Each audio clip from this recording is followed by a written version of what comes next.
Փաշինյան, Կարեկին երկրորդ ուր գերտա այս թեժ իրավիճակը այսօր քաղաքնիկ չէ, հայ ժողովրդի համար առաջին ալֆա հարցն է այս հարցը։ Կտրիչ Ներսիսյանը անպայմանորեն հեռանալու է։ Կտրիչ Ներսիսյանի թևերը կտրված են։ Կտրիչ Ներսիսյանի աջ ձեռք, ձախ ձեռք իզոլացված են։ Քաղաքական բանտարկյալ չեն։ Կտրիչի Սամվել Խաչատրյանը կամ Կտրիչի Արշակը, եթե ասում են, որ քաղաքական հալածյալ է, ուրեմն Կտրիչ Ներսիսյանն ընդունում է եւ Մարիաթորն ընդունում է, որ ներգրաված են եւ ներքաշված են քաղաքական process-ների մեջ։ Եթե քաղաքական բանտարկյալ չի եւ այս համատեքստում իրենց չեն ուզում տեղավորել, ուրեմն հանցագործություն է կատարել, որի համար պետք է պատասխան տա։ Բաղծության մասին է խոսքը։ Բաղծության, որը որևէ ենթամշակույթով, ոչ մի ենթամշակույթով եւ մշակույթով ընդունելի ու ընկալելի չի։ Որևէ։ Թասիբ նամուս ունեք։ Քերակին դոմփողը նորմալ է, լավ։ Ես չեմ ասել, վարչապետն է ասել, մեջ բերում է։ Նորմալ է։ Հայ ժողովրդի համար կարևոր փուլ մտի լա,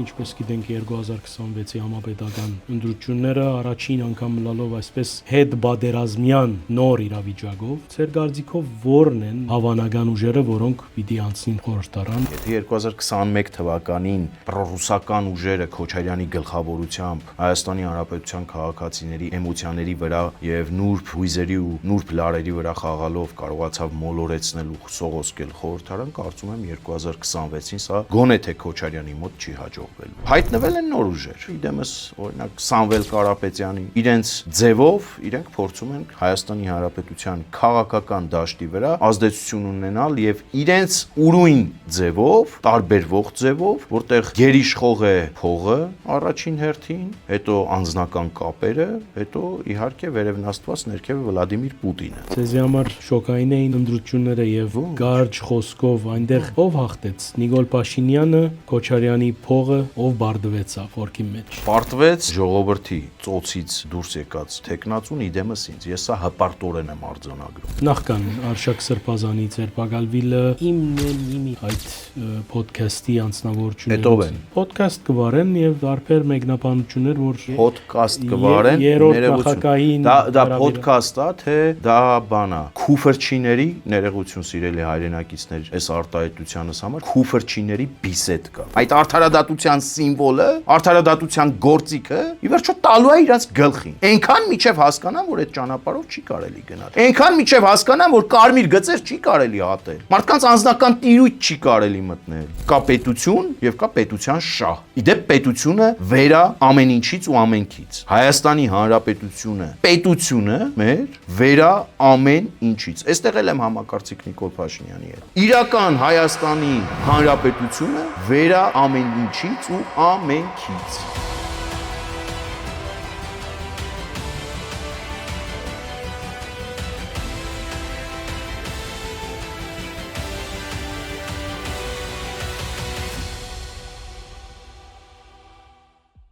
Բարև ձեզ Արևելքի հարտակով, ես Սակարյանն եմ, կշարունակենք անգերց զրույց հաղորդումներում մեր շարքը, այսօր հյուրս քաղաքագետ Հարություն Մկրտչյանն է, բարի եկած եք, պարոն Մկրտչյան։ Բարև ձեզ։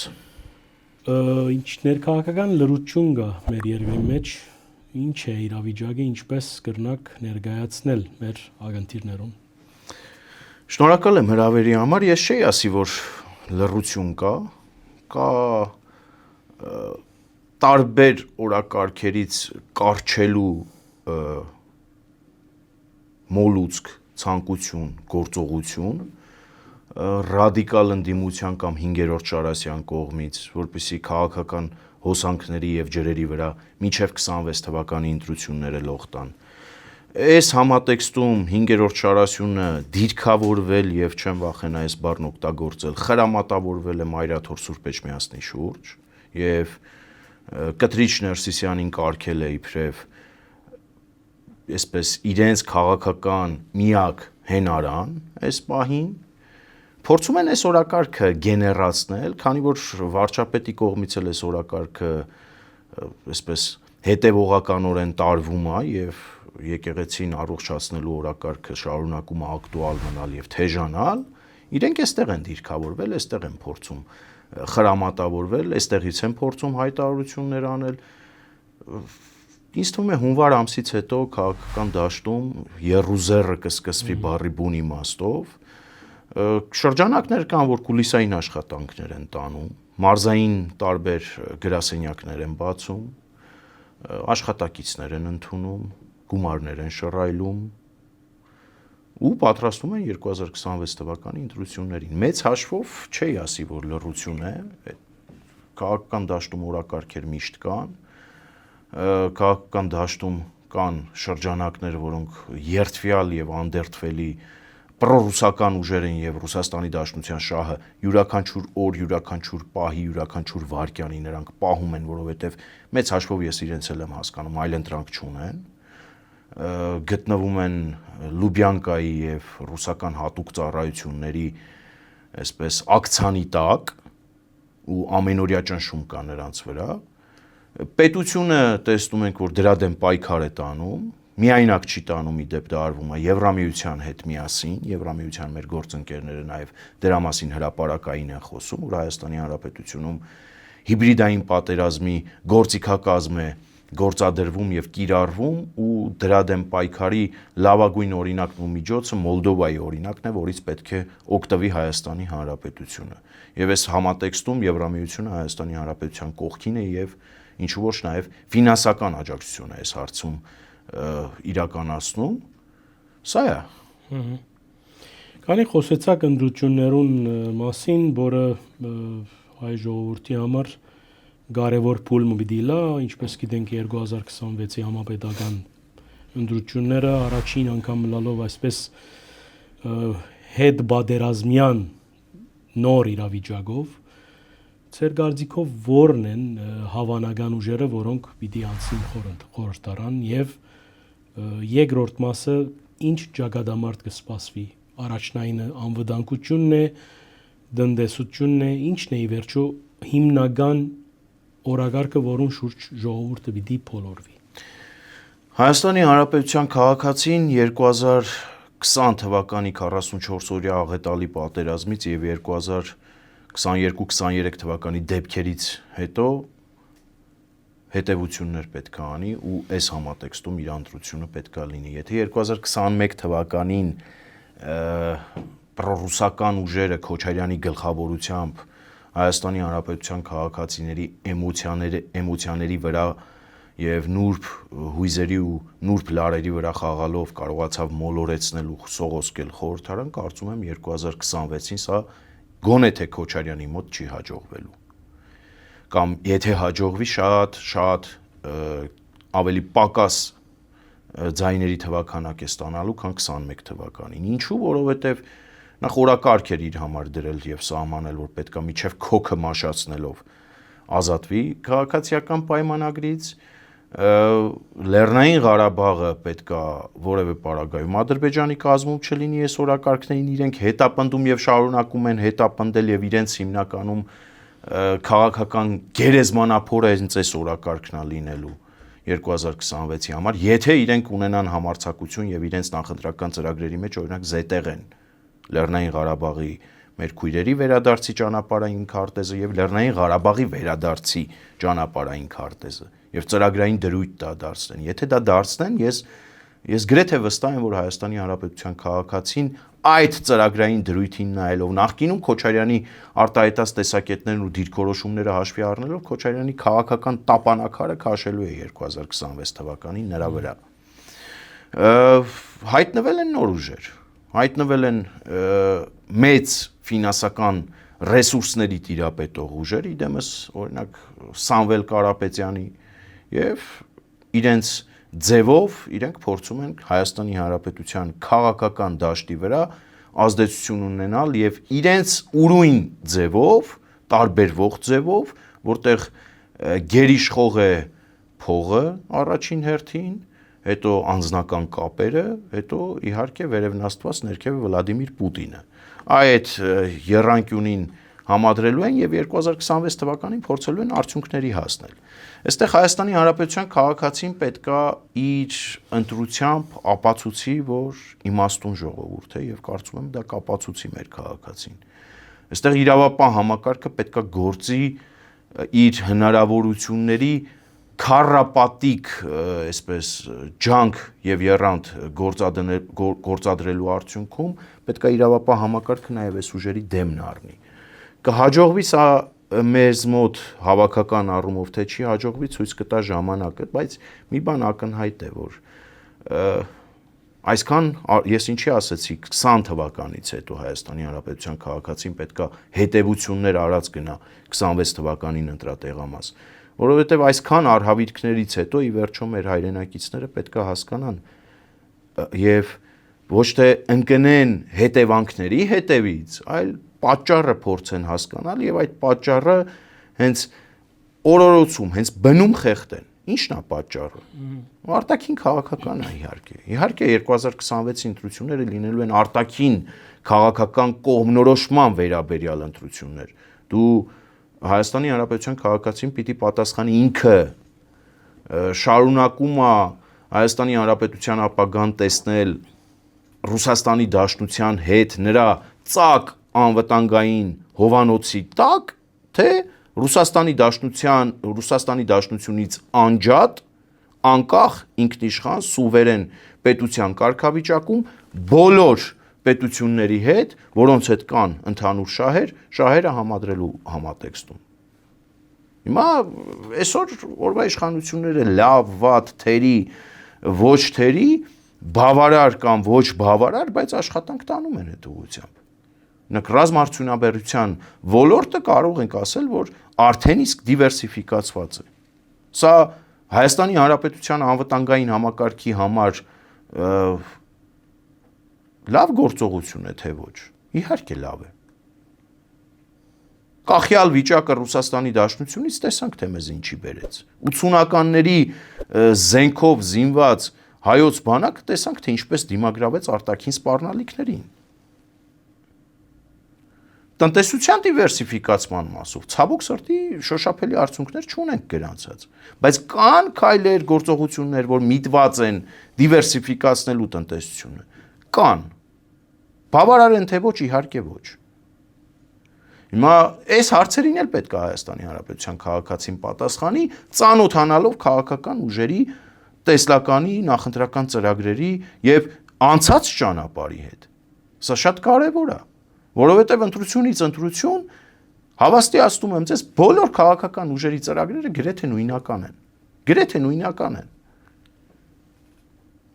Իսկ քաղաքացին որտեղ պետք է կողմնորոշվի կամ ինչպես պետք է կողմնորոշվի։ Հետ հայացք գցելով նրանց անցած ճանապարհի վրա։ Սամվել Կարապետյանի անցած ճանապարհը որտեղից է սկսում եւ որտեղ է այս պահին հանգուցալուծում ստանում։ Սկսել է Ռուսաստանի Դաշնությունում, բիզնես գործունեություն է ծավալել, հարստացել է եւ հանկարծ Հայաստանի Հանրապետությունում քաղաքական ամբիցիաներ է նրա մեջ արտնացել, որ պետք է քաղաքական ամբիցիաներ ներկայացնի եւ Հայաստանի Հանրապետությունում իշխանություն փոխի կամ հայտ ներկայացնի իշխանություն դառնալու։ Սա կասկածելի է մեզ համար, ինձ համար որպես Հայաստանի Հանրապետության քաղաքացի, կասկածելի ֆիգուր է Սամվել Կարապետյանն ինքն իրենով, թե ոչ։ Իհարկե այո, որովհետեւ ես գիտակցում եմ, որ Ռուսաստանի Դաշնությունում միլիարդավոր դոլարների կարողություն կուտակած մարդ ուղղակի չի կարող անկախ լինել։ Գուցե լինի լավ մարդ, գուցե լինի լավ հայ, գուցե լինի լավ գործարար, գուցե լինի լավ անձնավորություն, լավ բիզնեսմեն, բայց ներողություն, դա քաղաքական կատեգորիա չի եւ քաղաքականության մեջ դա չի, որ հաշվի է առնվում։ Բիձինա Իվանիշվիլիի հետ համեմատականը իզուր չի, որ տարել եմ եւ իզուր չի, որ Սամվել Կարապետյանի փաստաբանական թիմը ինձ դատի է տվել դրա համար։ Թող էլի տան։ Շարունակում եմ պնդել։ Սամվել Կարապետյանը մերօրյա հայաստանյան Բիձինա Իվանիշվիլին է, որը որ ներդրվել է Հայաստանի Հանրապետությունում քաղաքական process-ների վրա ազդեցություն ունենալու համար։ Գրեթե հայելային իրավիճակ ունենք։ Այնտեղ ազգությամբ վրացի Ռուսաստանի Դաշնությունում հարստացած Բիձինա Իվանիշվիլին, այստեղ ազգությամբ հայ Ռուսաստանի Դաշնությունում հարստացած Սամվել Կարապետյանը։ Եվ ի վերջո Սամվել Կարապետյանի մուտքը քաղաքականություն ինչով նշանավորվեց։ Էլի 5-րդ Շարասյան վերջին խրամատից հայտարարություն տարածեց Մայրաթոր Սուրբ Էջմիածնի բակից, հայտարարություն տարածեց, որ սկսեց այս թնջուկը ու ըստ երևույթին իր ֆալշ ստարտը եղավ քաղաքականության մեջ Հայաստանի Հանրապետությունում։ Իր մեկնարկը, կեղծ մեկնարկը եղավ քաղաքական process-ների մեջ Հայաստանի Հանրապետությունում։ Իսկ ով է Կտրիչ Ներսիսյանը, իսկ ինչու է այդ խրամատը փորվել, ինչի է այդ խրամատում ինչի են դիրքավորվել եւ խրամատավորվել 5-րդ Շարասյունը հավաքական առումով ակնհայտ է, այստեղ կարծում եմ մեր հայրենակիցներին շատ բան չկա այսպես լուսաբանելու։ Ակնհայտ է, որ մի կենտրոնից են կառավարվում, ակնհայտ է, որ տեղական ինքնակառավարման մարմիններում նրանք մի կենտրոնից կառավարվելով որոշումներ են կայացնում եւ իշխանություն են վերցնում։ Ակնհայտ է, որ տեղական ինքնակառավարման մարմինների մոդելը Գյումրիի օրինակով փորձելու են կիրառել համապետական մակարդակում։ Ռոբերտ Քոչարյան, Սամվել Կարապետյան, նորելուկ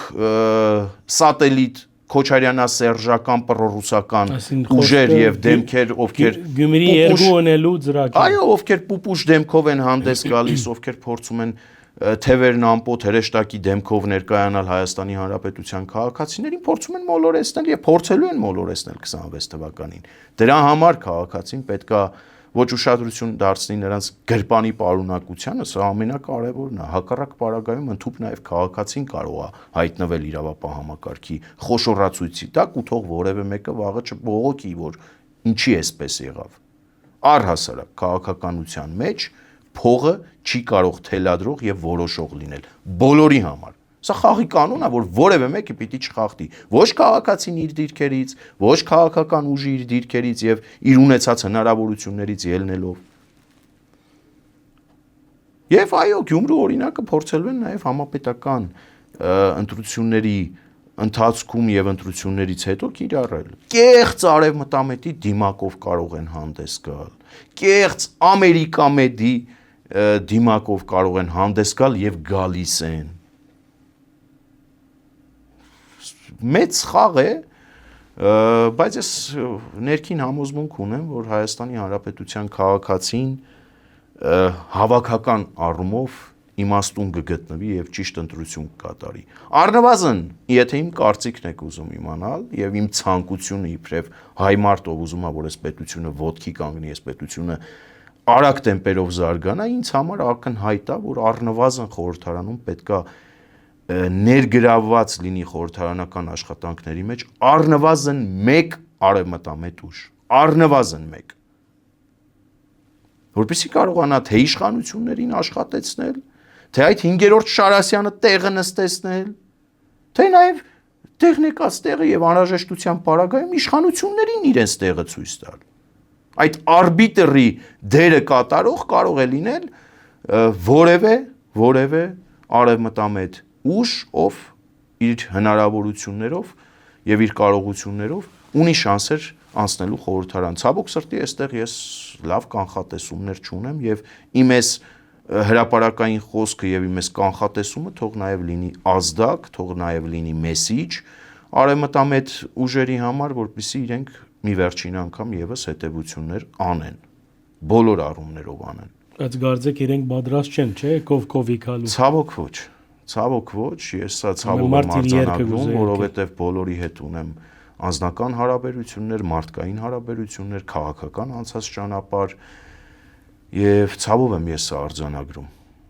Բայց սա չի նշանակում, որ աշխարհի վերջն է։ Սա չի նշանակում, որ այդքան արևմտամետ ուժերի միջից առնվազն 1 արևմտամետ ուժ չենք կարող գտնել, հենարան դարձնել եւ տանել խորհրդարան իբրև Հայաստանի Հանրապետության քաղաքացի, գործուղել խորհրդարան իբրև Հայաստանի Հանրապետության քաղաքացի, պատվիրակել խորհրդարանում, ծառայել Հայաստանի Հանրապետությանը եւ նրա իմաստուն ու ոգեղեն ժողովրդին։ Հնարավոր է 2026 թվականին ժողովրդի իմաստության պարագայում, ժողովրդի հետ անհատական աշխատանք տանելու պարագայում հնարավոր է, որ խորհրդարան մտնի, առնվազն մեկ ընդգծված շեշտում եմ արևմտամետ ուժ, ում համար առաջնային պլանում կլինի խորհրդարանական առաջին իսկ նիստերի ընթացքում բարձրաձայնելու օրինակ Հայաստանի Հանրապետության հապկին անդամակցելու նպատակահարմարությունը, Հայաստանի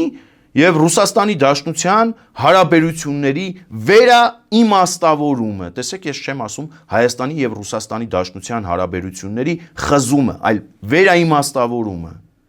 ում համար հենց առաջին իսկ նիստերի ընթացքում առաջնային դիրքում կլինի Հայաստան-Եվրամիություն հարաբերությունների արագ տեմպերով խորացումը եւ ընդհուպ մինչեւ 2031 թվականի հերթական խորհրդարանական ընտրություններ Հայաստանի Հանրապետության Եվրամիության անդամ դառնալու նպատակի սահմանումը։ Սա պետք է անի հաջորդ խորհրդարանը։ Եվ եթե մեր հայրենակիցները մտածում են, որ Քոչարյանա-սերժական սատելիտներին կամ Քոչարյանին եւ Սերժին խորհրդարանում ընդդիմություն տանելով, պատվիրակելով կամ գուցե իշխանություն, եթե ես իշխանության մասին խոսեմ, սա ողբերգություն է նշանակում։ Դրա համար միտումնավոր իշխանություն վստահ եմ, որ Հայաստանի Հանրապետության քաղաքացին ինքն իր ոտքին չի կրակի, ինքը իր խելքը հացի հետ հաստատ չի կերել, որ Քոչարյանին ու Սերժին հերթական անգամ իշխանություն տա կամ նրա սատելիտներին։ Բայց որպես ընդդիմություն, ես վստահ եմ, որովհետև ես մեր հայրենակիցներին լավ եմ ճանաչում։ Իսկ որպես ընդդիմություն գործ ուղղելու պարագայում մեր հայրենակիցները պետք է գիտակցեն, որ Հայաստանի Հանրապետության Եվրամիության անդամակցության նպատակի սահմանումը պետք է լինի հաջորդ խորհրդարանի առաջին նստաշրջանի ամենակարևոր եւ ամենաքննարկվելիք հարցը։ Ինչպես հասնել այդ նպատակին։ Հստակ ժամկետ եմ ես նշում։ Մինչև 2031 թվականի հերթական խորհրդարանական ընտրություններ հաջորդ խորհրդարանը պիտի պատասխանի նպատակ սահմանումը Եվրամիությանը անդամակցելու թե ոչ, փաթեթով Ուկրաինայի, Մոլդովայի եւ Վրաստանի հետ։ Եվրամիության հետ ազատ առևտրի համաձայնագրի շուրջ բանակցություններ պիտի սկսվեն թե ոչ։ Այդ համատեքստում Հայաստան-Թուրքիա բանակցությունները շոշափելի արդյունքներ պիտի գրանցեն թե ոչ։ Այստեղ էլ Հայաստանի Հանրապետությունն անելիք ունի իմ խորին համոզմամբ։ Այստեղ էլ մենք որպես պետություն, մեր ազգային ժողովը որպես ընտրյալ բարձրագույն մարմին, անելիք ունի եւ պիտի ունենա։ Եթե մեզ թվում է, որ Թուրքիայի Հանրապետությունը պետք է շահագրգռված լինի հայ-թուրքական սահմանի բացման օր առաջ, ավելի շատ քան մենք, չարաչար սխալվում ենք։ Չարաչար սխալվում եմ, դա Հայաստանի Հանրապետության կենսական շահերին միտված գործողություն է, հայ-թուրքական սահմանի բացումը եւ այստեղ նախաձեռնողը, ակտիվ կողմը, պահանջող կողմը։ Ինչու ոչ, եթե պետք է նաեւ խնդրող կողմը, պետք է լինի Հայաստանի Հանրապետությունը։ Ցավոք մեր հասարակությունը սրանք հարցեր են, որոնք լինելու են հիմնակարային։ Սրանք հարցեր են, որ պետքա Հայաստանի Հանրապետության քաղաքացին գիտակցի, որ իր անունից առնվազն այս հարցերը բարձրացնող պետքա, այս օրակարգը հանրային քննարկումների տիրույթ բերող պետքա, երկրի թիվ 1 ամբիոն այս հարցերը պետքա բերվի եւ քննարկվի, ու եթե անգամ որ ժողովուրդը որոշում կայացնի այս իշխանությանը երրորդ անգամ ընտրելու եւ իշխանություն տալու, իսկ իշխանություն ես որ ասում եմ, հատուկ ուզում եմ ընդգծել, ես իշխանություն որ ասում եմ, նկատի ունեմ Նիկոլ Փաշինյան անձնավորությանը, Հայաստանի Հանրապետության գործող վարչապետին, քաղաքացիական պայմանագիր կուսակցության վարչության նախագահին։ Եթե տալիս է ժողովուրդը այդ վստահության քվեն եւ իշխանության փողոշտում երրորդ անգամ, տալիս է Նիկոլ Փաշինյանին բացառապես։ Կուզեն նեղանան քաղաքացիական պայմանագրի իմ շատ ընկերները, շատ հարգելի ընկերները, կուզեն չնեղանան։ Սա է իրականությունը։ Այո, 8 տարվա մեջ իրենք կոփվել են պետական ապարատում։ Բայց սա բավարար չի առանց Նիկոլ Փաշինյանի քաղաքական որևէ նկրտում ունենալու։ Այսինքն 26 թվականին, եթե քաղաքացիական պայմանագիրի իշխանություն լինելու է բացառապես Նիկոլ Փաշինյանի անձով պայմանավորված, ինչպես որ եղել է 18 թվականին, 19-ին, 21-ին, այնպես էլ 26-ին, բայց ժողովուրդը պետք է գիտակցի, որ Նիկոլ Փաշինյանից հաշիվ պահանջող ընդդիմություն է պետք, մաքուր ընդդիմություն, ամբասիր ընդդիմություն, ոչ թե այսօրվա ընդդիմադիրների պես։ Երբ որ խոսում են այսօրվա ընդդիմադիրները, օրինակ հարց են բարձրացնում ապօրինի թմրաշրջանառության մասին եւ շատ ճիշտ են անում, որովհետեւ դա մետաստազ է, դա աղետ է, որ չոքել է մեր դուռը, մեր պետության ու մեր ժողովրդի դուռը ու դրա դեմ պետքա անզիջում ու անողոք պայքար տանել։ Այդ հարցին ի պատասխան օրվա իշխանությունը իրավացիորեն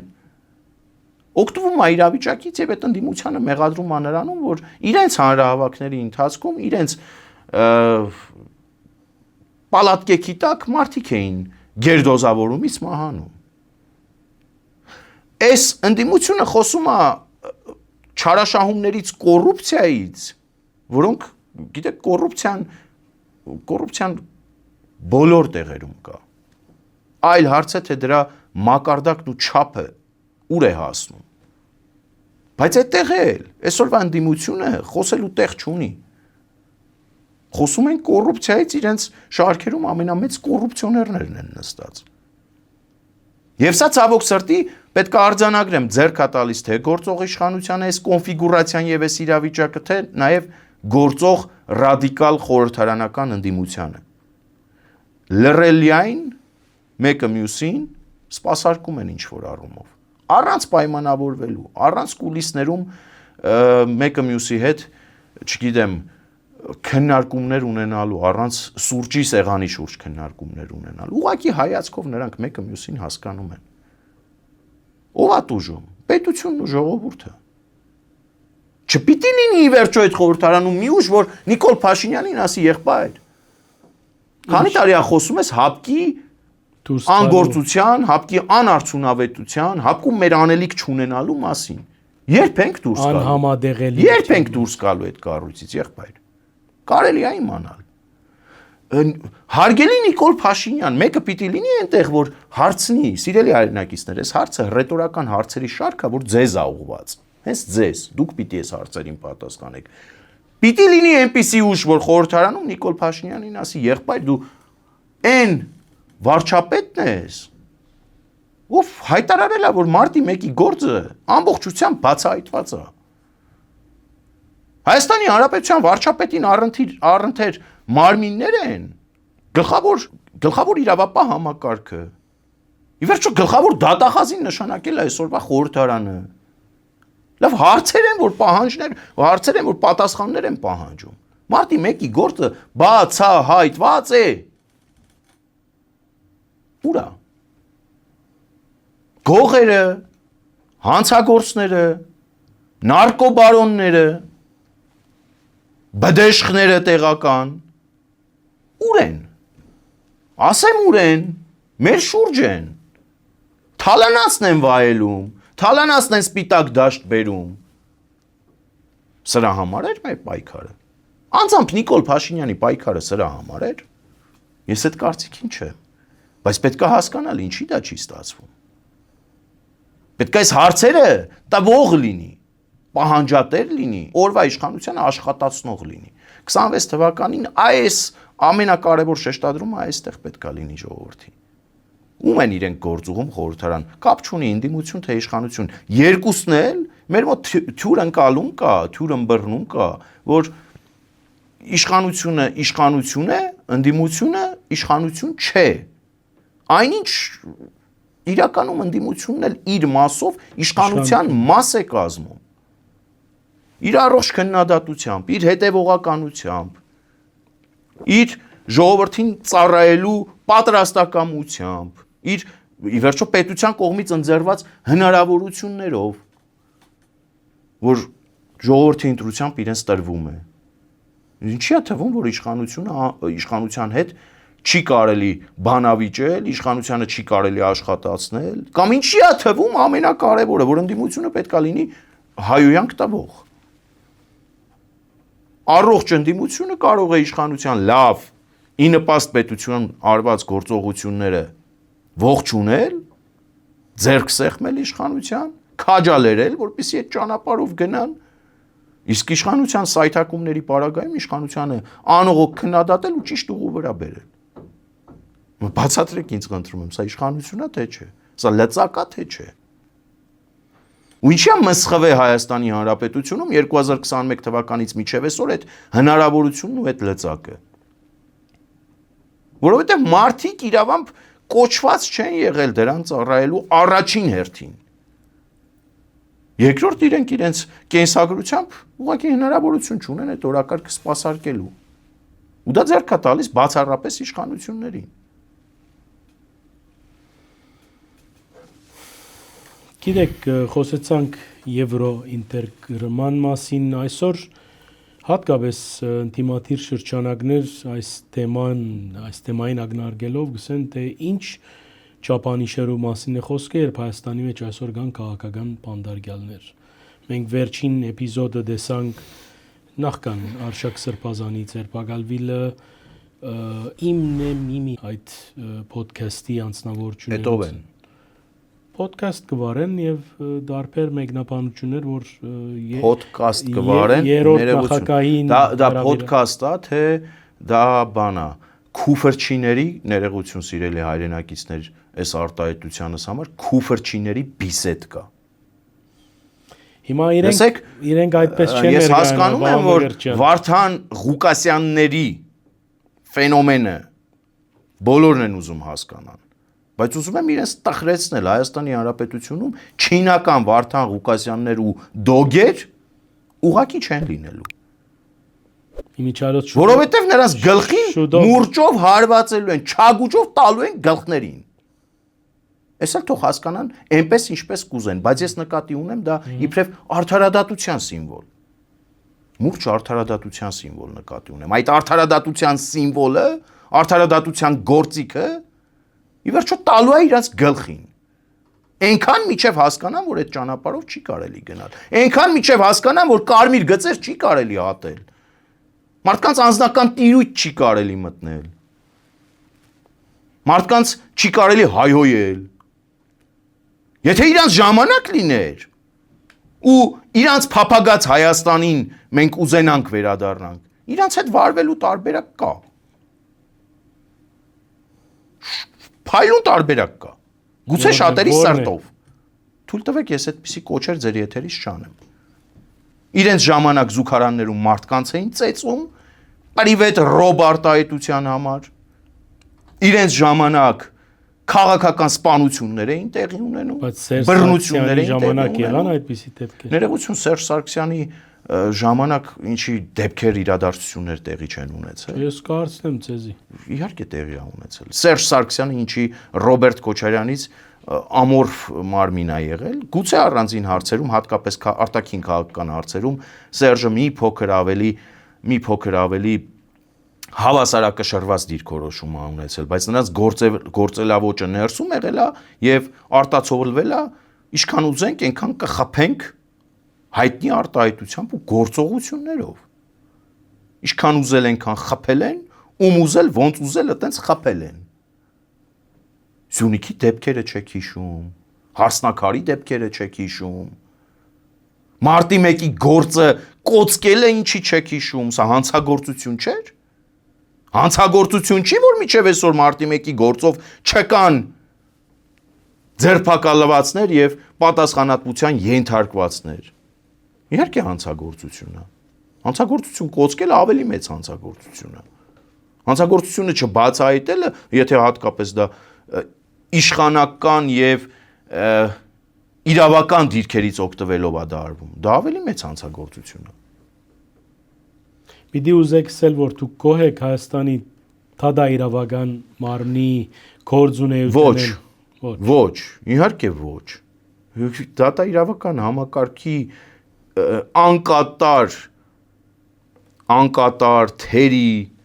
բարեփոխումների կամ ավելի ճիշտ չբարեփոխումների արդյունքն է այս ամեն ինչը, այս իրավիճակը։ Եթե դատական համակարգը վեյթինգի ենթարկվեր, Եթե խորհրդարանում իրավամբ էլի հետ գնամ ձեր նախորդ հարցին, եթե խորհրդարանում իրավամբ լինեին իրական ընդդիմադիրներ եւ Հայաստանի Հանրապետության ինքնիշխան պետության, անկախ պետության դիրքերից աշխատող խմբակցություններ եւ падգամավորներ, դա իրավական համակարգում եւս բարեփոխումներ կհասնեին եւ տեղի կունենային։ Ովքեր էին խորհրդարանում ներկայացված, պոտենցիալ հանցագործներ, քանի ազգային ժողովի падգամավորի անձեռնմխելիության հարց է քննարկվել։ Առնվազն այս խորհրդարանում։ Ես մի քանիսինը կարող եմ թվարկել՝ Սեյրան Օհանյան, Արծվիկ Մինասյան։ Այսինքն այնտեղ կոչված մարդիկ իրենք են այդ դատաիրավական համակարգի արգելակը հանդիսանում նաև։ Ստատուս քվոն քաղաքական դաշտի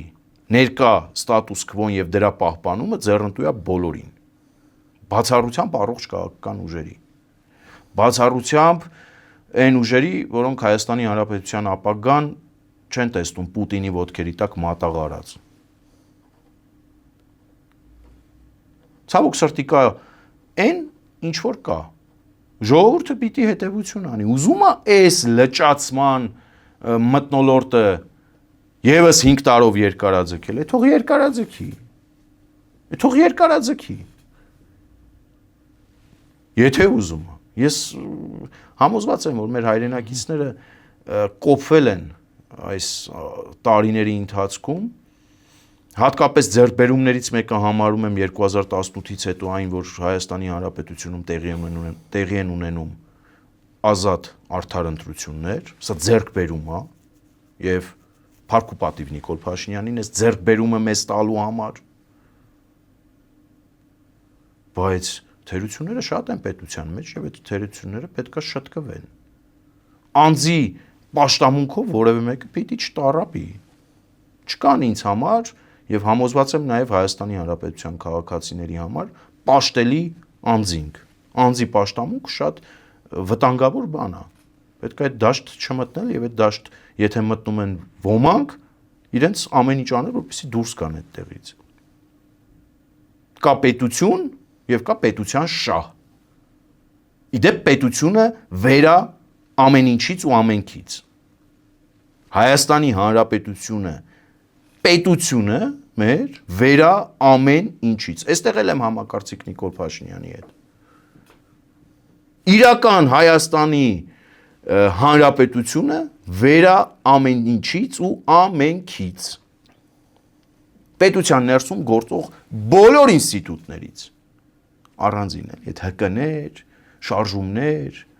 հոսանքներ, կրոնական կազմակերպություններ, այդ թվում նաև հայ առաքելական Սուրբ եկեղեցին։ Մենք պետք է սա գիտակցենք։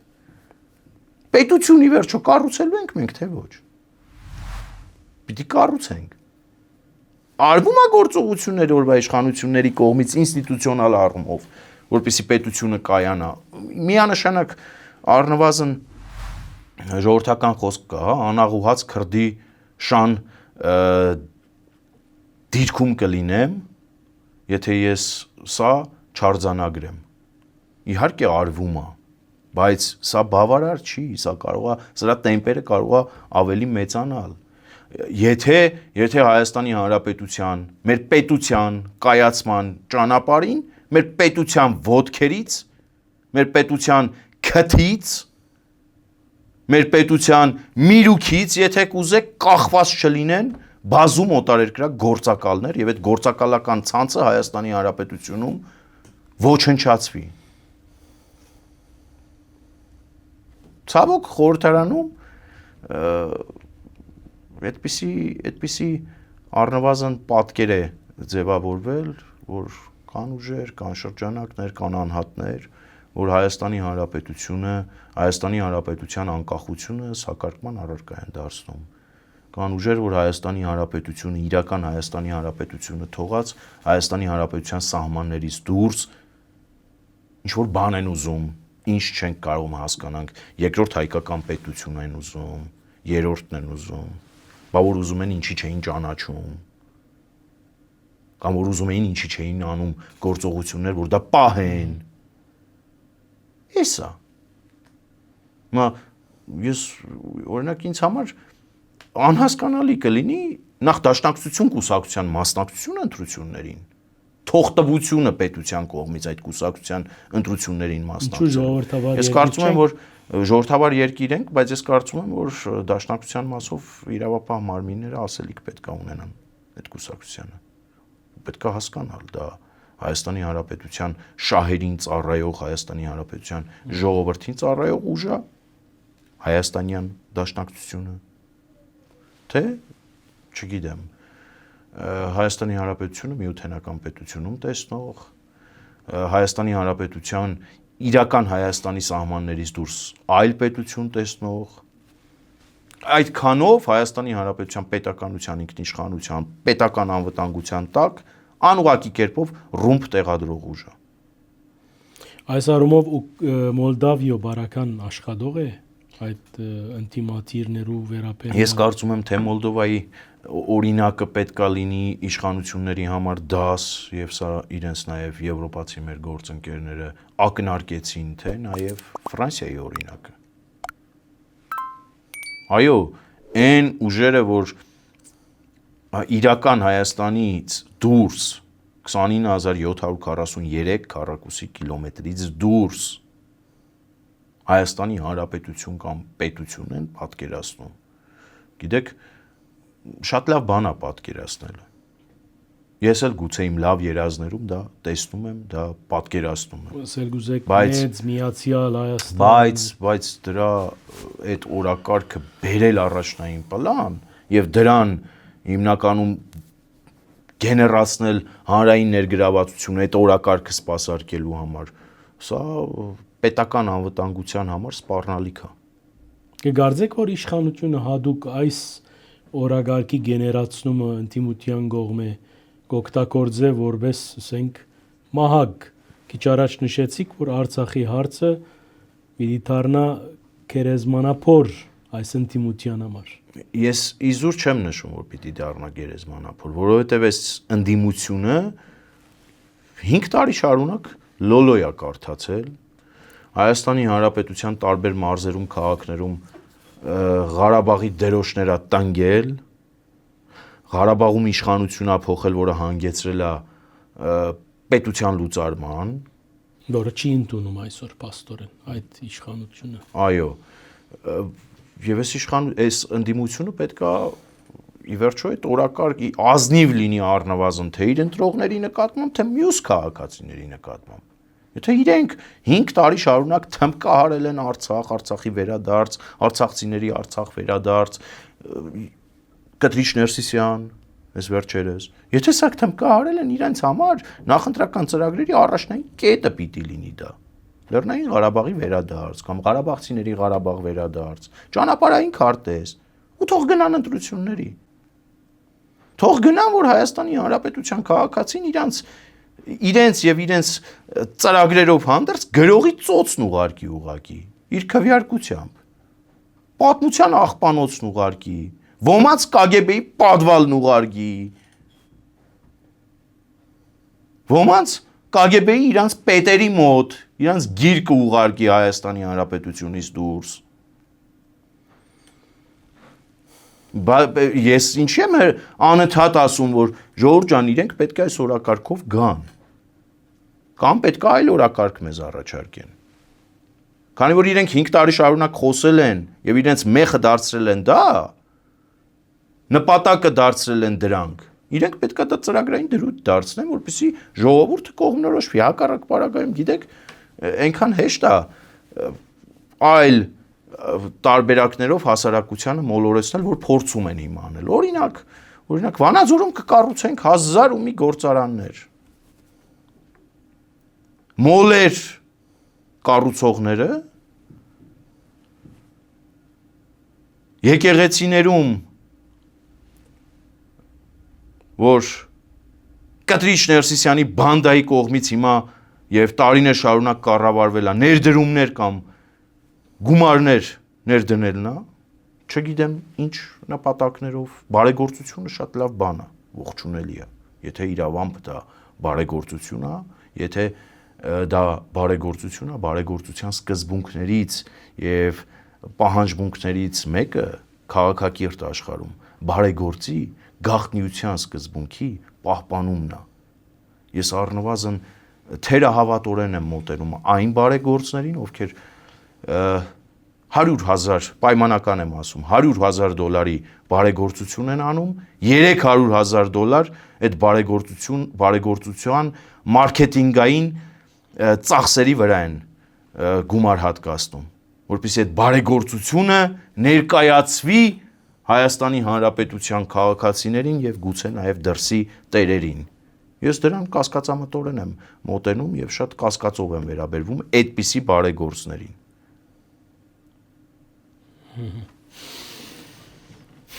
Գիտեք, բան Մգրտչյան, այս բոլորեն անտին պիտի ուզեի հագիրճ խոսենք Վարշավադի մասին։ Ձեզի համար շոկային էին ընդրությունները եւ կարճ խոսքով այնտեղ ով հաղթեց Նիկոլ Փաշինյանը VS Քոչարյանի փողը ով բարդվեցավ խորքի մեջ եւ ինչու այս արդյունքները պարտվեց ժողովրդի ծոցից դուրս եկած տեխնացուն իդեմս ինձ ես սա հպարտորեն եմ արձանագրում որ ես ժողովրդի ծոցից դուրս եկած տեխնացու եղել միջև վերջ շոկային չէի ասի որովհետև ես գիտակցում էի որ մասնակցում եմ ոչ թե համապետական ընտրության այլ տեղական ինքնակառավարման մարմինների ընտրության որոնք ունեն իրենց սպეციფიկ բնույթը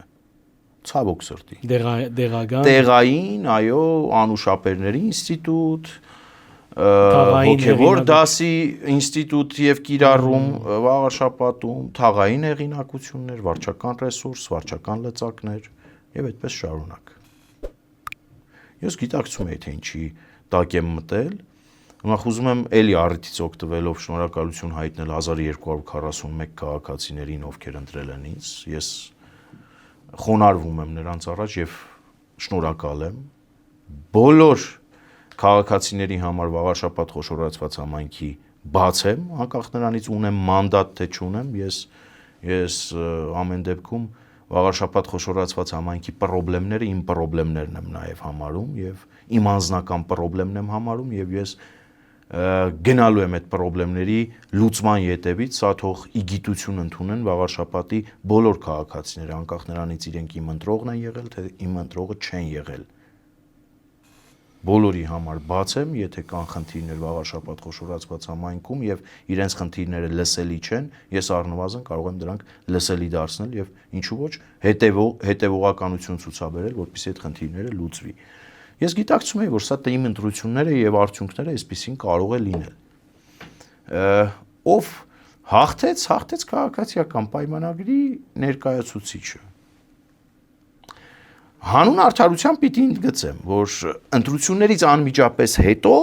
Հայաստանի Հանրապետության վարչապետը արձանագրում կատարեց, որ սա ընտրություն էր Կտրիչ Ներսիսյանի հեռանալու մասով։ Սիրելի հայրենակիցներ, հատկապես վաղաշապատ խոշորացված համայնքի բնակիչներ։ Քարոզարշավի ընթացքում, պարոն Արայան, դուք էլ ֆիքսած կլինեք կարծում եմ, քարոզարշավի ընթացքում հանուն արդարության, բացի Հանրապետություն կուսակցության տեխնացուից իդեմս ինձ, ոչ ոք, կրկնում եմ, ոչ ոք, այդ թվում, նաև քաղաքացիական պայմանագրի տեխնացուն, շփում չունեցավ, չի համարձակվել, արձանագրել Կտրիչ Ներսիսյանի վերջո, թե Գարեգին B. 5-րդ շարասյուն այս հարցում անդրդվելի էր Գարեգին B, Խրամատը Մայրաթոր Սուրբ Էջմիածին եւ լոզունգներն էլ ու քարոզարշավից առաջ տարված նախապատրաստական աշխատանքներն էլ դրա մասին էին խոսում։ Բայց կոնկրետ իշխանության տեխնացուն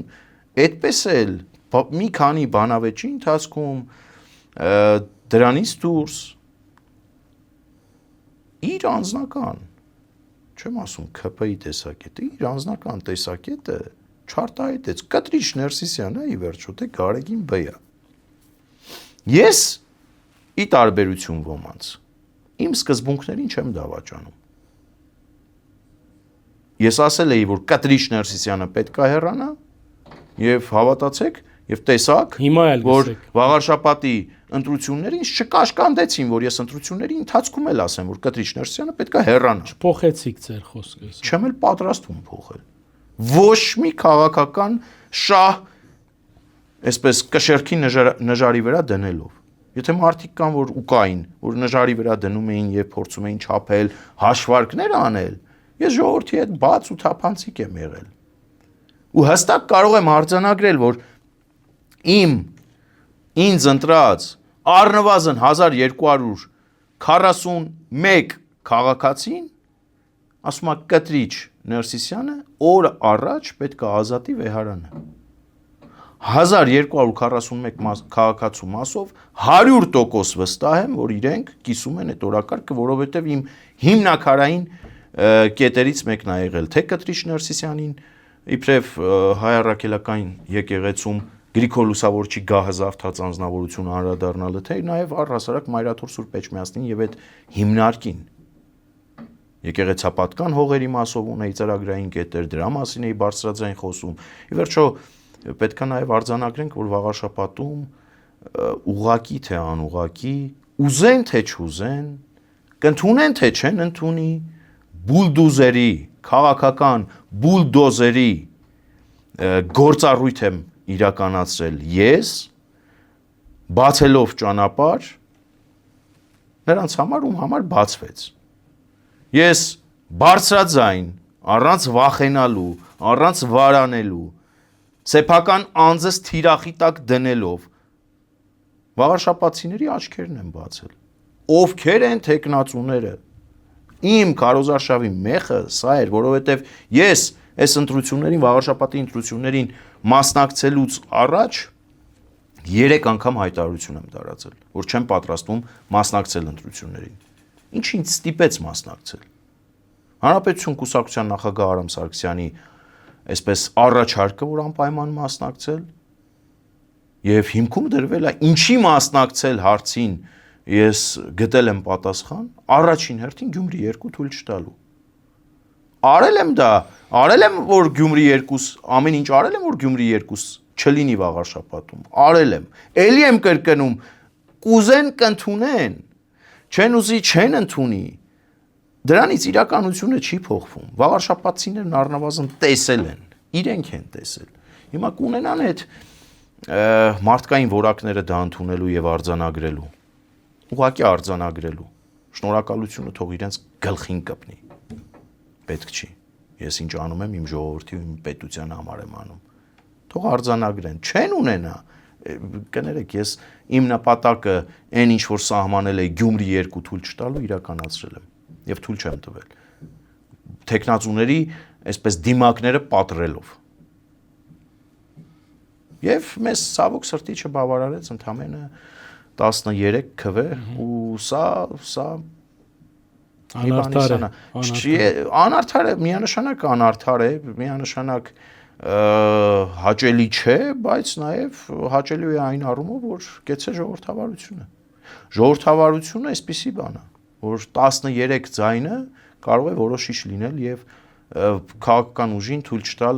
անցողիկ շեմը հաղթահարել ու մտնել ավականու կազմ։ Սա է ժողովրդավարությունը։ Սերժի ժողովրդավարությունը, Քոչարյանի ժողովրդավարությունը ի տարբերություն այսօրվա ժողովրդավարության, ինչքան ուզենք, այնքան խփենքով էր պայմանավորված։ Ինչի ձեզ թվում է, սա այս իրավիճակը եթե լիներ Սերժ Սարգսյան, Ռոբերտ Քոչարյան զույգի տարիներին եւ նրանք կամ որևէ մեկը, որ ուզենար 13 ձայնի հարցը լուծեր, չէին կարողանալու, ինչքան ուզում այնքան խփում էին։ Սա ժողովրդավարության հաղթանակն էր եւ ինչ որ առումով նաև իմ չանցնելը ժողովրդավարության հաղթանակ ու ցուցիչ էր։ 13 ձայն ընդամենը չբավարարելով ես ուղղակի ավականու կազմ չեմ անցել, բայց կրկնում եմ, ես ծառայում եմ Հայաստանի Հանրապետությանն ու նրա իմաստուն ու ոգեղեն ժողովրդին, հատկապես այս համատեքստում Վաղարշապատ խոշորացված համայնքի բնակիչներին ու կրկնում եմ, ես իրենց համար բաց եմ, ինձ հետ կարող են կապ հաստատել թե իմ Facebook-յան էջի միջոցով, թե նաև Վաղարշապատում շատերն իմ հեռախոսահամարն ունեն ուղիղ կապի միջոցով, ինձ համար այնպես չի, որ ավականու մանդատ պիտի լինի ծոցագրպանումս, որ ես գործ անեմ։ Քարոզարշավի ընթացքում ողջ ընթացքում ես Վաղարշապատ խոշորացված համայնքի բնակիչներին ասել, բացատրել, շեշտել եմ, որ իրենց դռներ գալիս էին մարդիկ, ովքեր ծոցագրպանում 5 տարվա եւ ավել ավականու մանդատ ունեին, բայց իրենք քաղաքում արած գործ չունեն։ Ընդհանրապես արած գործ չունեն, մարդկանց մատից փուշ հանած չունեն։ Ինձ այդ մանդատը չի, որ պետքա ժողովրդին ծառայելու, իհարկե լավ կլիներ, որ մանդատը եւ իր ընձեռած հնարավորությունները ավելի շատ փաստաթղթերի հետ ծանոթանալու առումով, միայն այդ առումով, ինձ հնարավորություն կտար ավելի շատ ներսից ծանոթանալու, թե ով, ուր, ում հետ, ինչու, ինչ կապերով, ինչի է գնում, ինչ արդյունավետություն է այստեղ, արդյունավետության աշխատանքը կատարվում է, թե չի կատարվում, իհարկե այդտեղ հնարավորություն կունենայի, բայց առանձին դեպքերում, եթե քաղաքացիները խնդիրներ կունենան եւ այդ խնդիրները կոտնահարի համայնքի բնակիչների մի ստվար զանգվածի շահեր, ես պատրաստ եմ այդ խնդիրները իմ անձնական խնդրեմը դարձնել ու գնալ այդ խնդրեմի լուծման ետևից։ Կանք ամենա այսօր ակտուալ հարցին։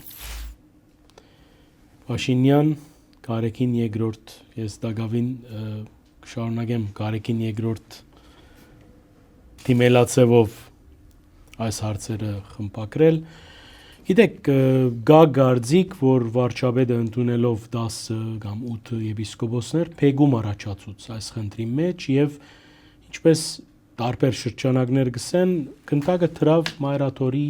դաշտի մեջ։ Այն իմաստով, որ եկեղեցին, այո, մենք գողմ ենք, որ Գարեգին Գաթողիկոսը հրաժարի, բայց եկեղեցին իր հարցերը ինքը պետքա ղեկավարե։ Ինչքանով ճիշտ է այս դիտարկումը եւ ուր գերտա այս թեժ իրավիճակը այսօր քաղաքնիկ չէ, հայ ժողովրդի համար առաջին ալֆա հարցն է այս հարցը։ Եվ դարբեր շահարգումներով, դարբեր նեանսներով, երբեմն չափազանցված, երբեմն բարակդում առաջացնող թիրքավորումներով նաև անտիմության կողմէ կամ իշխանության կողմէ, որ այս հարցը եկեղեցվո բարեփոխման, ազգայնացման միտում ունեցող հարց է։ Խնդիրն է, որ առնվազն այս փուլին բոլորիս համար ցավ եւ մտահոգություն կբաճարե։ Դուք ինչպես կդիտարկեք առաջին օրվան է դուք Կդրիչ Ներսեսյանը սելով դիմացեք եւ այսօր ալ քիչ առաջ նույն ոճն է եւ հաջախալ կգրեք որ Գաթողիկոսը պետք է այո, ես անուն արդարության պետք է ասեմ, որ ձեր տաղավարում, ձեզ այդ հարցազրույցի ընթացքում առաջիններից եմ եղել, եթե ոչ առաջինը, ով Գարեգին Բ-ին իր աշխարհիկ անունով է դիմել եւ քաղաքացի Կտրիչ Ներսիսյանով է դիմել ու շարունակում եմ դիմել։ Քաղաքացի Կտրիչ Ներսիսյանը պետք է օր առաջ ազատի վեհարանը, սա ասում եմ իբրև հայ առաքելական եկեղեցու հետևորդ եւ շարքային հավատացյալ, որովհետեւ ինձ համար աղետ է Կտրիչ Ներսիսյանի այնտեղ մնալը իբրև հավատացյալ եւ հայ առաքելական եկեղեցու համար իբրև ինստիտուտ աղետ է Կտրիչ Ներսիսյանին հանդուրժելը։ Կա այս հարցում կոնսենսուս եկեղեցու ներսում։ Իհարկե կա։ Եթե ոմանց թվում է, որ եկեղեցին անջատ է ամեն ինչից, ցավոք սրտի Կտրիչ Ներսյանին այդպես է թվացել, որ եկեղեցին ամեն ինչից անջատ է։ Այդ թվում սեփական հոտից։ Սեփական հոտից անջատ է։ Նույնիսկ դա աքսիոմատիկ բան է եղել, գործելավոճ է եղել իր մոտ։ Հակառակ պարագայում Սամվել Կարապետյանի նկարը չէր փակցված լինի վեհարանում։ Հակառակ պարագայում Կտրիչ Ներսյանը չէր շփվի բացառապես այսպես հարուստների եւ գրպանում ավելի շատ պարունակություն ունեցողների հետ։ Հակառակ դեպքում Կտրիչ Ներսյանը երկրի համար կարևորագույն եւ ծանրագույն իրավիճակներում կդրսևորեր իրեն բալանսավորված եւ որևէ քաղաքական ուժի շուրջ եւ կողքին չէր կանգնի։ Եվ ի վերջո հոտից անջատված չէր լինի։ Ես ցավով եմ սա արձանագրում։ Ես նախորդ հարցը Վաղարշապատի ընտրություններին եւ Վաղարշապատի մասին էր, մի փոքր այսպես հարցերի վրայով թռչկոտենք, հա, Վաղարշաբաթ խոշորացված համայնքում է Մայրաթոր Սուրբ Էջմիածինը, որտեղ կաթողիկոսանիստն է եւ նստում է Կտրիչ Ներսիսյանը։ Մայրաթոր Սուրբ Էջմիածնի բակն ու տարածքը, պարոն Արեյան, երեկոյան ժամը 18-19:00-ից հետո հավատացյալների առաջ փակ է։ Ցուցիչ է սա։ Սա ցուցիչ է։ Եկեղեցու դռները, եկեղեցու տարածքը կողպել, փակվել, դեռ մի բան էլ Մայրաթորն ու Հայ Առաքելական եկեղեցին։ Այդ մեխանիզմը այլ դեղեր ալ գա, օրինակ Բոլսոբադրիարքություն նույնպես կփակեն դռները ժամը 5-ին 6-ին։ Եկեղեցու դռները հասկանալի է, գանձարանի դռները հասկանալի է, բայց բակը եկեղեցու, որը հենց վաղարշաբաթ խոշորացված համայնքի բնակիչների սեփականությունն է առաջին հերթին, որովհետև իրենք են շուրջը ապրում։ Իրենք են եկեղեցու ղողանջների տակ ապրում։ Այսինքն պետք է բաց լինի տարածքը։ Պետքա հարակից այգիները չչորացվի միտումնավոր։ Պետքա Կտրիչ Ներսիսյանը, որ այդպես կաթողիկոսական գահի պաշտպանը հանդես գալիս հիմա, օրինակ իրեն նախորդած վեհապար Վազգեն առաջինի օրինակ արձանին պետքա հայացք ուղի։ Ես քարոզարշավի ընթացքում այդ արձանն եմ նկարել ցույց տվել, թե ինչ պայմաններում լքված է, չէ՞ ալ գիտեր, որ ես արձանը։ Այդ արձանը դրված է չորացված այգու կենտրոնում շինախպի հարևանությամբ եւ ցավոք սրտի պետք է արձանագրեմ հանրային զուգարանի բացակայության պատճառով մի խումբ անասուններ բարի բուն իմաստով այդ արձանը ուղակի պղծում են բարբերաբար։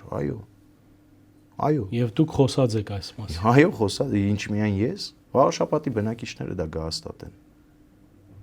Ինչ միայն ես գիտեմ, որ այս նոր քաղաքապետը Ես կարծում եմ, որ նոր քաղաքապետը այո գործողություններ կսկսի եւ արդեն իսկ ինքը հայտարարել է, որ սկսել է գործընթաց այգին համայնքին վերադարձնելու մասով, Վազգեն առաջինի արձանի մասով եւս պետքա որոշում կայացվի առհասարակ քաղաքային իշխանություն Մայրաթոր Սուրբ Էջմիածին հարաբերություններում պետքա լրջագույն, այսպես բեկումնային փոփոխություններ տեղի ունենան, որովհետև համայնքային հողատարածքներ կան Մայրաթորի հաշվեկշռում կամ Մայրաթորի հաշվեկշռում կան հողատարածքներ, որոնք համայնքային չեն, երկուսն էլ կան։ Մեկը վարձակալության դեպքում, մեկը սեփականությամբ, որ աղբանոցների են վերածված։ Նիկոլ Փաշինյան, որ ասում էր եկեղեցին եւ եկեղեցու հարակից տարածքը չուլանացված է Կտրիչ Ներսիսյանի կողմից, սա իրականություն է։ Լավ ժողովուրդ, հո մենք լուսնից չենք իջել։ Ախր բոլորս էլ այս պետության մեջ ապրում ենք։ Ինչի է ձեզ թվում, որ մեզ կոնկրետ ինձ հաճելի է սրա մասին խոսելը։ Ես ցավով եմ սրա մասին խոսում։ Խոսում եմ առաջին հերթին նպատակ ունենալով առողջացնելու եւ ավելի լավ ունենալու։ Օրինակ Սուրբ Հռիփսիմե եկեղեցու ետնամասում Աճապահյանը շատ էր սիրում սովետական միության բռնաճնշումները մեջ բերել։ Սովետական միության ժամանակ, երբ որ եկեղեցականները իրավամբ եղել են հատուկ ծառայությունների թիրախում եւ եկեղեցին որպես ինստիտուտ եղել է թիրախում, սովետական միության ժամանակ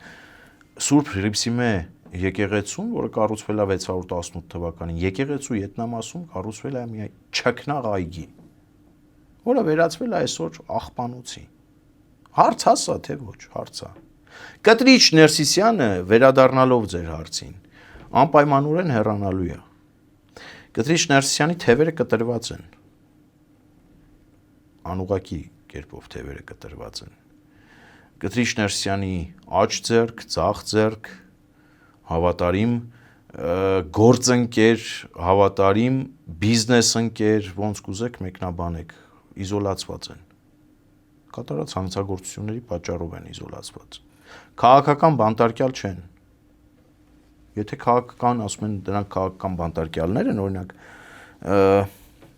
Կտրիչի Սամվել Խաչատրյանը կամ Կտրիչի Արշակը, եթե ասում են, որ քաղաքական հալածյալ է, ուրեմն Կտրիչ Ներսիսյանն ընդունում է եւ Մայրաթորն ընդունում է, որ ներգրաված են եւ ներքաշված են քաղաքական process-ների մեջ։ Եթե քաղաքական բանտարկյալ է, ուրեմն իրենք անուղակի կերպով ընդունում են, որ Մայրաթորը եւ Կտրիչ Ներսյանն ու նրա բանդան, նրա թայֆան ներգրաված են, ներքաշված են քաղաքական process-ների մեջ։ Եթե քաղաքական բանտարկյալ չի եւ այս համատեքստում իրենց չեն ուզում տեղավորել, ուրեմն հանցագործություն ա կատարել, որի համար պետք է պատասխան տա։ Այն երկուսի մասին չեմ խոսում, որտեղ այնտեղ ամեն ինչ շատ ակնհայտ է, իհարկե որևէ մեկի անմեղության կանխավարկածը չեմ ուզում խախտել եւ չեմ խախտում։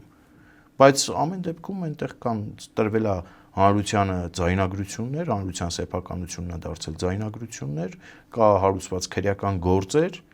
գործը դատարանում է։ Նրանց մասով ես զերծ կմնամ, մեղմ ասած զերծ կմնամ, որովհետեւ մեծ հաշվով ասելիք էլ չկա շատ։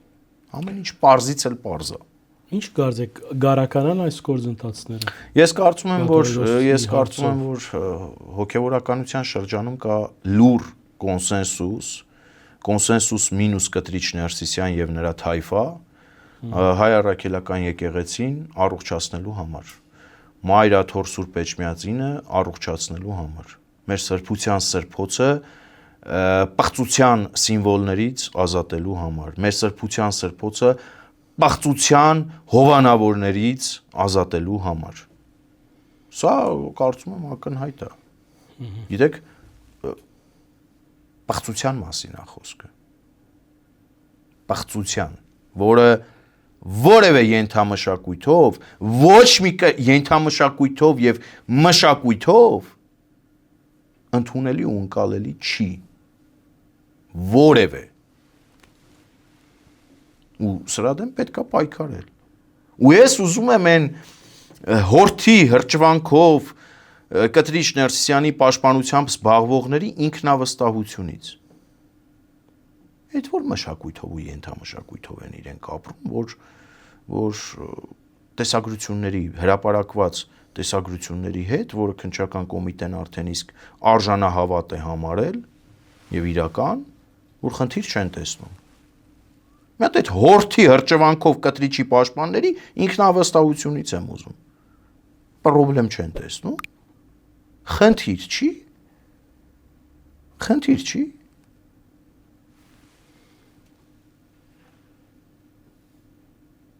Ու իրենք խոսում են արժեքներից, իրենք խոսում են ազգային արժեքներից, թասիբից, նամուսից։ Թասիբ նամուս ունեք։ Թասիբ նամուս ունեք։ Քերակին դոմփողը նորմալ է, լավ։ Ես չեմ ասել, վարչապետն ասել, մեջբերում եմ։ Նորմալ է։ Հələ մի կողմ որ հոգեվորական է։ Նորմալ է, որ կներեք, այդ որ ասում են, եթե մարդիկ կլինեն, որ ասում են նորմալ է, մի հատ թող բացատրեն տենանք, որ մշակույթով ու ենթամշակույթով է դա նորմալ։ Որ կա այդպիսի շրջանակ Հայաստանի Հանրապետությունում, որևէ տեղ նստած կամ կանգնած կամ քայլող, շարժվող, որ դա նորմալ կհամարի։ Կա այդպիսի շրջանակ, ես ուզում եմ տեսնել։ Տեսնել նրանց ոչ թե շարքային անդամներին, այլ հենց առաջնորդներին։ Դուրս եկեք ասեք, տեսնենք այդ որ բանով է նորմալ դա։ Դուք խնդիր չեք տեսնում սրա մեջ։ Այսինքն Տեր Արամի մատուցած պատարակի մեջ խնդիր տեսնում եք, որ այդտեղ խնդիր կա եւ պետքա կարգալույծ լինի։ Բայց Սամվել Խաչատրյանի հայտնի վիդեոների մեջ խնդիր չեք տեսնում։ Բա խելագար չեն, ինչ են, պարոն Արեյան։ Խելագար չեն, ինչ են։ Խելացնոր չեն, ինչ են։ Առնվազն երևի հատուկ ծառայությունների գործակալ են, ոնց որ Կտրիչի աղբերը։ Կտրիչի եղբայր Եզրասը։ Մենք մոտ ենք Մայրաթորի մեջ բադարակ տեսնելու վարչապետի ներկայությամբ պարոն Ալեն Սիմոնյանը այդպես։ Ես չեմ կարող այդպիսի պնդում անել, դա ինքը կորոշի, բայց առնվազն կարող եմ ասել, որ ես ինքս էլ բարբերաբար այդ պատարակներին մասնակցում եմ այն պատարակներին, որտեղ Կտրիչ Ներսիսյանի անունը հոգևոր անունը Գարեգին B տիտղոսի տակ չեն տալիս եւ Չի իշադակվում։ չի իշատակվում, այո, եւ հաշտ են հոգևորականների հետ, ովքեր իրենց կյանքի գուցե մայրամուտում բռնել են ինքնամաքրման ճանապարհը։ Հանուն արդարության պետք է ես ասեմ, որ այնպես չի, որ ես Նիկոլ Փաշինյանին միացած բոլոր եպիսկոպոսները իմ աչքի լույսն են։ Ու այնպես չի, որ ես իբրև հայ առաքելական եկեղեցու հետևորդ համոզված եմ նաև Նիկոլ Փաշինյանը։ Խնդիրը մեր Կտրիչ Ներսիսյանին մի նոր Կտրիչ Ներսիսյանով փոխարինելն է։ Ոչ։ Կտրիչ Ներսիսյանին պետքա փոխարինի մի ամբասիր հոգևորական, ով արժանիա Գրիգոր Լուսավորչի գահին եւ հայոց հայրապետ կոչվելուն։ Ունենք։ Ես վստահ եմ, որ հայ առաքելական եկեղեցին ունի այդպիսի զավակներ, որ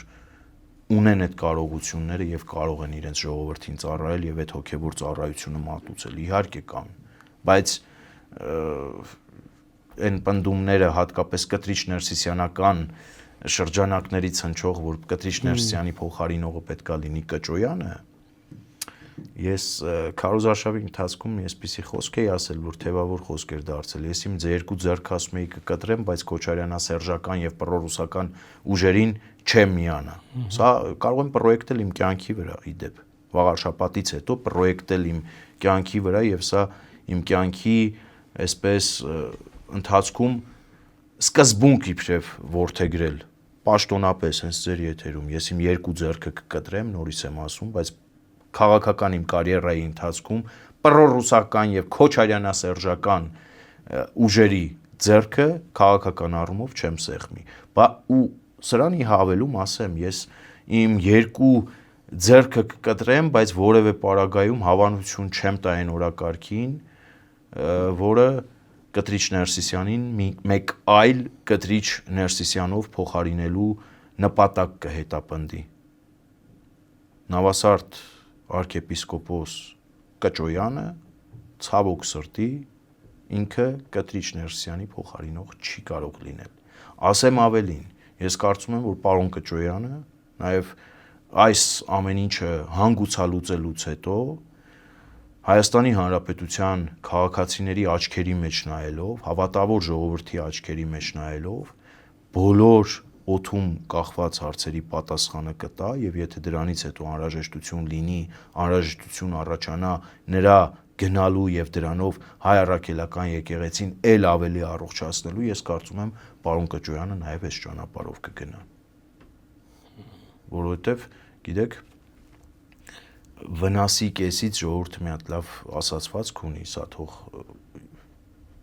ամեն մեկը փորձի պրոյեկտել, հա, վնասի կեսից ետ կանգնելն էլի օգուտ է։ Եվ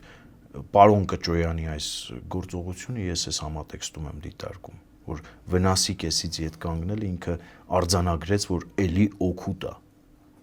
Ու պետքա Կտրիչ Ներսիսյանից ազատել Մայրաթոր Սուրբ Էջմիածինը։ Դրանից հետո ինքը կարող է զբաղվել բիզնեսով, կարող է այլ հետաքրքրություններ ցուցաբերել, բայց հայ առաքելական եկեղեցին պիտի առողջացվի։ Եթե մենք այդ խնդիրը իրավամբ դրել ենք եւ ազնիվ ենք մեր ժողովրդի հավատացյալ հայ ժողովրդի հետ։ Ես այս հարցերում սկզբունքային դիրքորոշում ունեմ եւ չեմ պատրաստվում որոշ տեսագրությունների տուրք տալով, հանդիպումների գրկախառնությունների տուրք տալով իմ սկզբունքներին դավաճանել։ Նավասարդ arczepiskopos Կճոյանի մասին տարիներ շարունակ եղել է օդում կախված լուրեր։ Եվ պարոն Կճոյանը պետք է մեկնաբանի այդ լուրերը։ Եթե իրավապահ մարմիններ ունեն խնդիր այդ լուրերի հետ կապված կամ այդ լուրերի հետքերով, իրենք էլ պետք է արտահայտեն իրանց կարծիքն ու դիրքորոշումը, որ ամեն ինչ լինի ազնիվ, բաց եւ թափանցիկ։ Քավլիցի ես ողջունում եմ, ես էլ եմ ասում, ինքը իրականում կանգնելով այս օրակարգի կողքին առաջնորդվել է վնասի կեսից ետ կանգնելն էլի օգուտա սկզբունքով եւ սեփական դեմքն է փրկում եւ այդ դեմքը փրկելու ճանապարհին եթե ինքը ինչ որ մի պահի կանգնի եւ հավատացյալ հայ ժողովրդից ներողություն խնդրելով հեռանա հավաստիացնում եմ ավելի մեծ հարգանք կվայելի մեր ժողովրդի շրջանում անձամբ ես կսկսեմ իրեն շատ հարգել եթե ինքը այդ ճանապարհով գնա Անձամբ ես իր անձի հետ կապված ոչ մի խնդիր չունեմ։ Իր հոգևոր գործունեության եւ իր անձնական կյանքում տեղ գտած իրադարձությունների հետ, գիտեք, ինքը պետք է առաջինը խնդիր ունենա։ Հաջորդ վեհապար հայրապետը վստահաբար խնդիրներ կունենա։ Մեր նպատակը եկեղեցին իբրև հետևորդ, եկեղեցին առողջ տեսնելն է, եկեղեցականներին քաղաքականության մեջ չտեսնելն է։ Եկեղեցականի համար ես էլ պիտի լինեմ հավասար, դուք էլ, քրեական ենթամշակույթ կրողնել, բոլորը եկեղեցականի համար հավասար պիտի լինեն եւ այստեղ եկեղեցականները քաղաքական ամբիցիաներ պետքա չդրսևորեն, այս կամ այն աթեիստի կողքին պիտի չգնան կանգնեն։ Հանրապետության թիվ 1 աթեիստի կողքին կանգնելա Գրիգոր Լուսավորչի գահը զավթած անձնավորությունը, Կտրիչ Ներսիսյանը, սա ինչ է նշանակում։ Սա նորմալ է։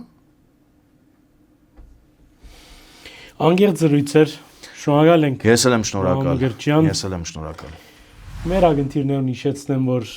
հյուրս քաղաքագետ Հարություն Մկրտչյանն էր, նաև այս արիտով գուզեմ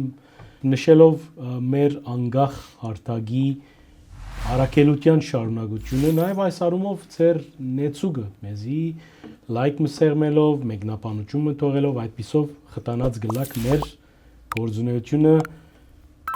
դոնական շնորհավորություններ այս արդիվ եւ բարի միտքս